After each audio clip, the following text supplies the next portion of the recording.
When we go into the silence, when we learn to let go of all of this chatter and all of this stuff that we think is so real, we get in touch with the absolute reality, which is God, the presence of God.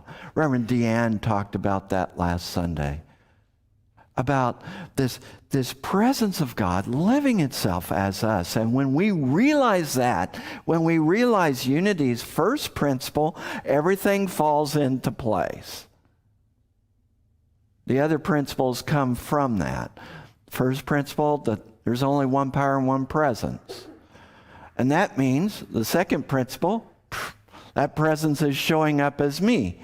And that means, third principle, that my consciousness, what I'm thinking, what I'm nurturing, what I'm focusing on in my life, I have the power to create that experience in my life.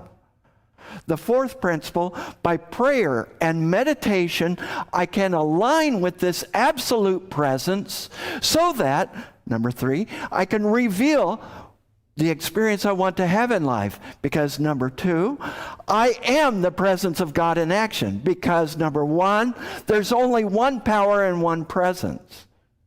And then the fifth one, then the fifth principle is, hey, it's not enough just to sit around and chat about this. It's not enough to just say, oh, I feel so much better. We put feet to our prayers. We are not really praying if we don't put feet to them. Amen. If we are not putting action to our affirmations, we are just blabbering.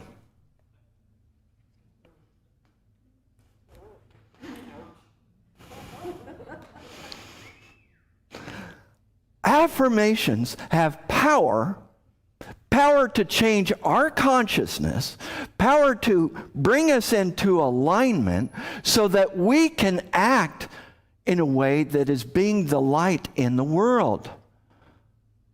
It's not enough to just feel better. If we have actual faith and hope in our lives, then it will show in how we reach out to others, in how we respond to each other, in how we help to promote this sacred Sangha, in how we help to stand up for justice and equity. It shows up in how we live in reaching needs in this community. As I listened to Deanne talk about Sangha, it was so rich, such a rich message. And there's one thing I'd like to add. Sangha is not just there for each other. Real Sangha goes out into the world to bring forth this presence of God.